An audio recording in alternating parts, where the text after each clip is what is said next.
विभागीय आयुक्त कार्यालयासमोर मराठा आरक्षणाचे अभ्यासक आणि याचिकाकर्ते राजेंद्र दाते पाटील व त्यांचे सहकारी अन्न त्याग उपोषणाला बसले होते।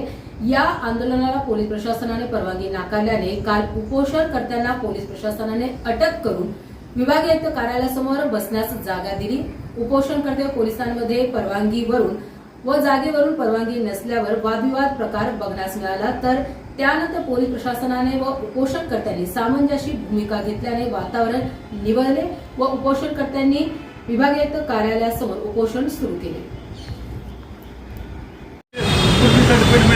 पण ज्यावेळेस तुम्ही कलेक्टरकडे गेलो, तहसीलदारकडे गेलो, त्यावेळेस त्या अधिकाऱ्यांनी सांगितलं की ज्यांची हैदराबाद गॅजेटमध्ये जर नोंद नसेल कुठेही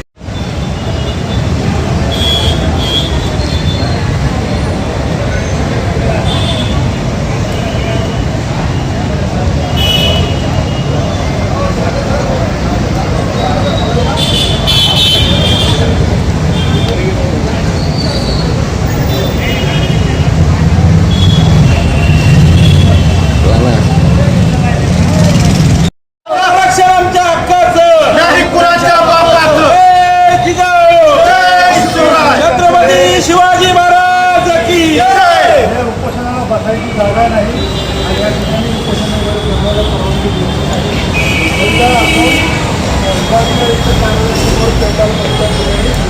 करावं।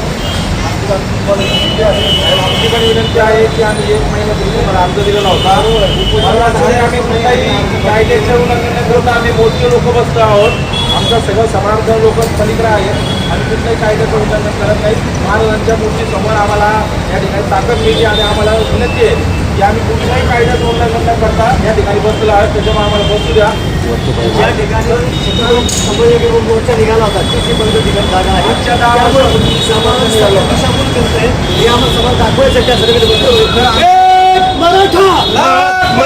माझं असं म्हणणं आहे सर, मी मराठवाड्यात राहतो आणि सरकारनं माझं 2-3 महिन्यापूर्वी काही प्रकारचं सर्टिफिकेट मिळणार नाही, म्हणजे सरकारला पण बोलले हे सरकार आम्ही उठणार नाही सर, आम्हाला सर्टिफिकेट पाहिजे। आम्हाला सरकारचं करायचं काय? खाली मुंडकावर पाय। हे सरकारचं करायचं काय? खाली मुंडकावर पाय। तर आमची विनंती आहे की सरकारला सांगा आम्हाला सर्टिफिकेट द्या, मला ओबीसी सर्टिफिकेट, मला सर्टिफिकेट पाहिजे। तुमच्या मागण्यासंदर्भानं सरकारला निवेदन दिलं तर मला कुठली सर्टिफिकेट पाहिजे आणि आता उपोषण करायची जागा असल्यामुळे आम्हाला या ठिकाणी परवानगी लोकशाही पद्धतीने आम्हाला डिटेल घेऊन जावं। लोकशाही पद्धतीने तुम्हाला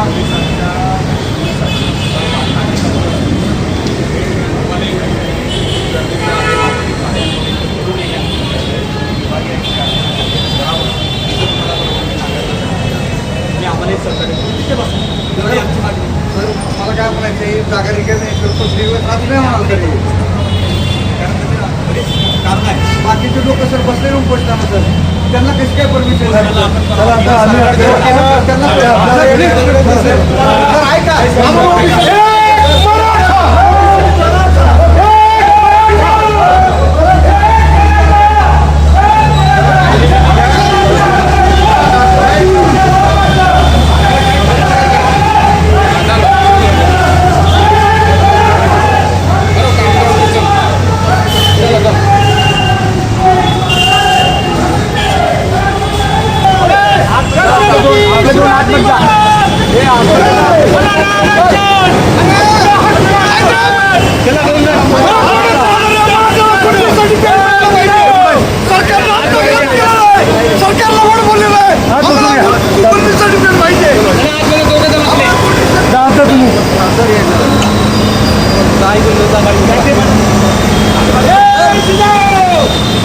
मराठवाड्यामध्ये राहणाऱ्या आजपासून मराठा क्रांती मोर्चातर्फे मराठा आरक्षणासाठी आपण छत्रपती शिवाजी महाराजांची पुतळ्याच्या क्रांती चौकात आंदोलनाची हात दिली होती। काय वाटतं, काय सांगा? मराठा समाजाच्या अनेक मागण्या अनेक दिवसापासून प्रलंबित आहे। कायदेशीर पद्धतीचा अवलंब न होता अयोग्य पद्धतीने मराठा समाजाला आश्वासन दिले जात आहेत, परंतु त्या आश्वासनांची पूर्तता देखील होत नाही। हैदराबाद गॅजेटचा विषय जर आपण पाहिला तर त्यामध्ये सुद्धा त्या गॅजेटरच्या उपयोगाने मराठा समाजाला मिळणारं प्रमाणपत्र किंवा त्याची व्हॅलिडिटी याची काय स्थिती आहे ही आता पूर्ण महाराष्ट्राला माहीत झालेली आहे. म्हणून शाश्वत आरक्षण कशा पद्धतीने देता येईल या मागणीसाठी आणि मराठा समाजाच्या इतर उर्वरित ज्या प्रलंबित मागण्या आहेत त्यासाठी आमचं आज हे उपोषण आम्ही आजपासून सुरू केलेलं आहे. यामध्ये प्रामुख्याने मराठा समाजाला शाश्वत आरक्षण मिळण्यासाठीच आमचं आजचं हे आंदोलन आहे. यासोबतच सारथी म्हणून आमची जी मराठा समाजाच्या विद्यार्थ्यांसाठी संस्था स्थापन केलेली आहे तिला भरीव असं 5,000 कोटीचं अनुदान द्यावं.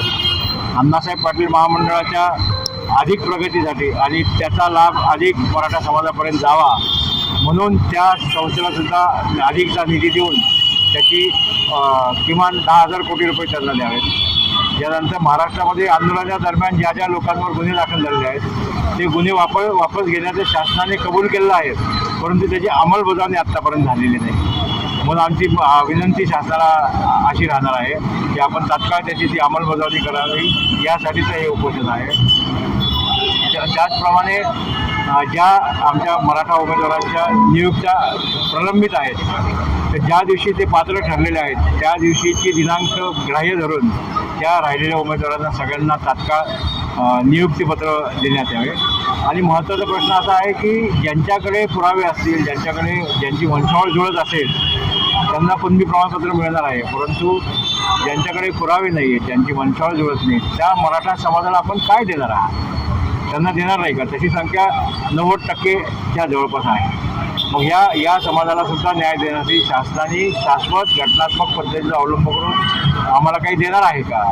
मग ते देणार आहे तर मग काय देणार आहे आणि ते द्यायचं असेल तर मग कशा पद्धतीने दिले जाणार आहे हे संभ्रम पूर्ण महाराष्ट्रभर आहे, पूर्ण मराठवाड्यामध्ये आहे आणि तो संभ्रम शासनाने स्वतः दूर करायचा आहे. याबाबत वेगवेगळ्या न्यायालयामध्ये मी स्वतः हस्तक्षेप याचिका दाखल केलेल्या आहे. त्या हस्तक्षेप याचिकेचा विचार करता आणि राज्य शासनाने त्यांच्या याचिकेमधून जी काही मागणी केलेली आहे तर त्या मागणीमध्ये अधिक सुधारणा असणारं सबमिशन महाराष्ट्र शासनाकडनं झालं पाहिजे. तर साधं उदाहरण द्यायचं तर आमचा जो लढा आहे मुख्य इंद्रसाहनी प्रकरणातील 50%च्या पुढे जाता येतं किंवा नाही हा लढा आहे आणि मग 50%च्या पुढे दिलेला निर्णय बदलण्याचा अधिकार त्या 9 न्यायाधीशांच्या पेक्षा मोठ्या पीठाला असणार आहे.